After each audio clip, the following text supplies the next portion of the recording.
m'appelle Étienne Prévost, je suis directeur de recherche à INRAE et également directeur de l'unité mixte de recherche INRAE UPP1 Ecobiop. Nous sommes ici au bord de la Nivelle, donc un petit cours d'eau, un petit fleuve côtier du fond du golfe de Gascogne. Et nous sommes ici dans la limite sud de l'aire de répartition de l'espèce. Le saumon atlantique fait partie de la famille de ce qu'on appelle les poissons diadromes en général, c'est-à-dire que dans la biologie s'étale sur deux milieux très différents que sont l'océan et les milieux continentaux d'eau douce et plus particulièrement les rivières. Et à l'intérieur des familles des poissons diadromes, c'est une espèce anadrome parce que sa reproduction se passe en eau douce alors qu'elle va entreprendre des grandes migrations en mer par ailleurs. Depuis quelques années, on s'intéresse plus particulièrement aux effets du changement climatique. Le saumon, c'est une espèce à sang froid comme tous les poissons, c'est-à-dire une espèce qui ne régule pas sa température interne. Et donc on comprend bien que tous les changements qui vont affecter la température de l'eau ou de l'océan vont avoir directement un effet sur sa biologie et sa physiologie. Je m'appelle Mathieu Bureau, je suis chargé de recherche à l'INRAE au sein de l'unité Ecobiop à Saint-Pé-sur-Nivelle. Le changement climatique, il va induire donc une modification de leur milieu de vie. Ça va modifier la température de l'eau et les régimes hydrologiques à travers le débit. Alors la température, par exemple, ça va affecter la croissance. En milieu d'eau douce, ça peut par exemple favoriser la croissance.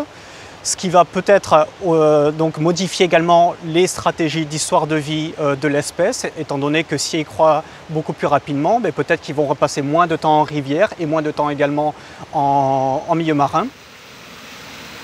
À côté des fluctuations de température, les fluctuations de débit vont réguler les capacités de migration des poissons, mais elles ont aussi certainement des effets très forts sur les stades précoces et en particulier la caractéristique de ces poissons qui creusent des nids dans le fond de la rivière pour déposer leurs œufs.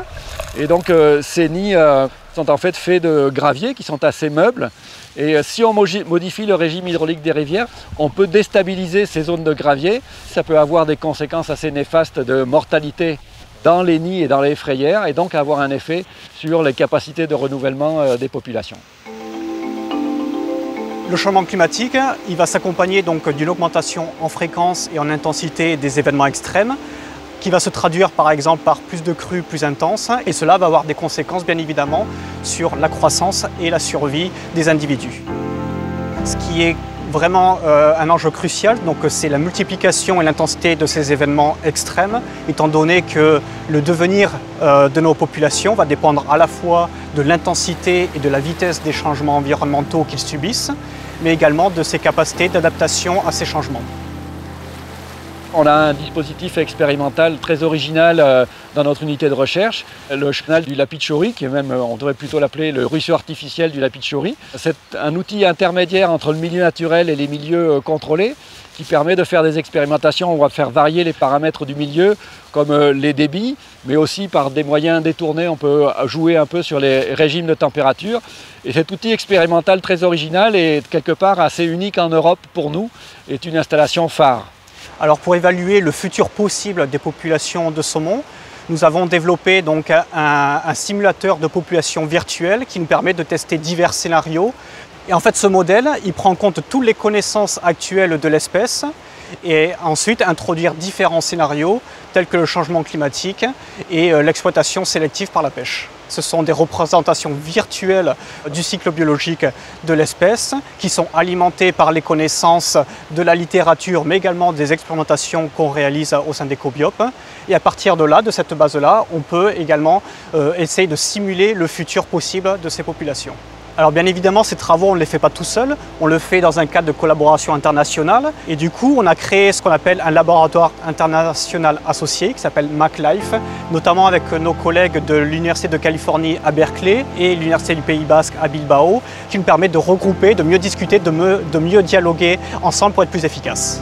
Le but de tous ces travaux, c'est bien entendu de comprendre mieux, il y a un aspect assez prospectif fondamental dans ce qu'on fait, mais c'est de fournir des éléments de connaissance qui vont permettre aux décideurs ou à la société en général de mieux comprendre les enjeux d'aujourd'hui face à la préservation de la biodiversité et aussi de prendre des décisions éventuellement de façon plus éclairée.